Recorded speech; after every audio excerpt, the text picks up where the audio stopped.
guys! Welcome back sa aking channel. So sa video na to, isi-share ko sa inyo kung ano nga ba yung bank account na pwede nyong kunin or pwede kayong magkaroon kahit walang maintaining balance or kung ayaw nyo nang may maintaining balance.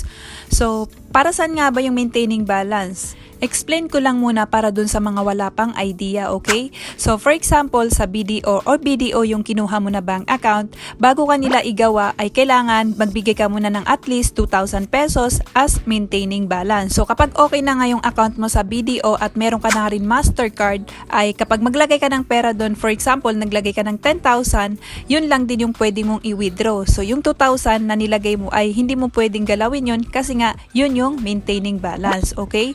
So ganun din sa ibang bank account gaya ng BPI. Sa BPI naman ay mas malaki yung maintaining balance kasi 3,000. Pero itong isi-share ko na to sa inyo na bank account ay walang maintaining balance kahit na piso. Yung iba sa inyo ay maaaring alam na to at yung iba naman sa inyo ay maaaring hindi pa. So kung isa ka sa mga interesado sa video na to, tara na't umpisahan na natin. So let's go. Ayan, so ang ginagamit ko nga na bank account ngayon ay eto ngang Hello Money kung saan meron nga itong app. Ayan, kung mapapansin nyo nakalagay dyan, Hello Money by AUB. So ang kagandahan nga dito ay meron itong app kung saan pwede nyo nga matrack bawat transaction na meron kayo kasi nagdo-notify sa inyo yung text ni AUB. At pwede nyo nga ito ma-download sa inyong mga Play Store at sa App Store. Then kapag na-download nyo na ay tap nyo lang register and then ilagay nyo lang yung buong information nyo para ma-active siya. So kapag na-active na nga ito guys ay pwede nyo na nga ito gamitin sa kahit na anumang transaction. At kaya ko nga rin pala ginawa yung video na to kasi meron nag-message sa akin. Sabi niya meron daw siyang refund sa Shopee kaso ang kailangan na ilagay dun is bank account. Bukod dun sa Shopee Pay ay bank account yung pangalawang option. So itong bank account na to na app ang may recommend ko sa inyo dahil pwede nga ito gamitin sa kahit na anumang transaction. So ngayon, bukod sa app nga na to ay syempre meron din itong Mastercard. So ngayon let's talk about Mastercard naman. So etong AUB na to ay bukod nga sa meron na siyang app ay syempre meron din itong Mastercard.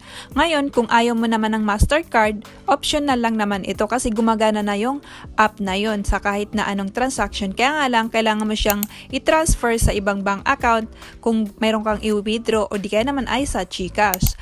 Pero kung meron kang ganito Mastercard ay syempre pwede kang mag-withdraw sa branch mismo ng AUB. So paano nga ba magkaroon ng ganito or paano kumuha?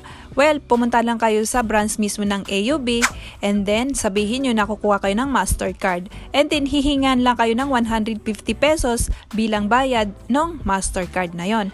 And then bago nyo kunin yung Mastercard na yon ay sabihin nyo ilink nila yung Mastercard na yon sa Hello Money app na dinownload nyo para ma-active yung Mastercard ninyo. At ang isa pa sa maganda nga dito sa AUB ay meron din itong banknet. Ibig sabihin kapag walang laman, yung ATM machine nila sa AUB mismo na branch ay pwede kayong mag-withdraw sa kahit na anong bank.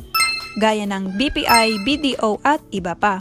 So kung tanong nyo naman ay kung magkano nga ba yung credit limit nito, ibig sabihin kung magkano or hanggang saan yung maximum na pera na pwede nyo nga ilagay dito. Well, dati ay 50,000 lang yung credit limit nito pero ngayon ay dinagdagan nila kasi ginawa nilang 200,000. Para sa akin, pwede na yon. At siya nga pala guys, kung gusto nyo nga pala makita yung account number nyo ay punta lang kayo dito sa inyong mga or sa my profile and then sa baba ng my profile, dyan natin makikita or dyan yung makikita yung pangalan ninyo and then sa baba ng pangalan nyo, dyan yung makikita yung account number ninyo, okay? So kung isa ka sa kailangan magkaroon ng bank account ng walang maintaining balance ay itong AUB na to or Hello Money ang maisasuggest ko sa inyo. So I think ay hanggang dito na lang. Sana ay natutunan kayo sa video na to or sana ay nakatulong ito sa inyo. Please give it a thumbs up kung nagustuhan yung video na to and subscribe sa aking channel para updated kayo sa iba ko pang i-upload na mga video dito sa aking channel.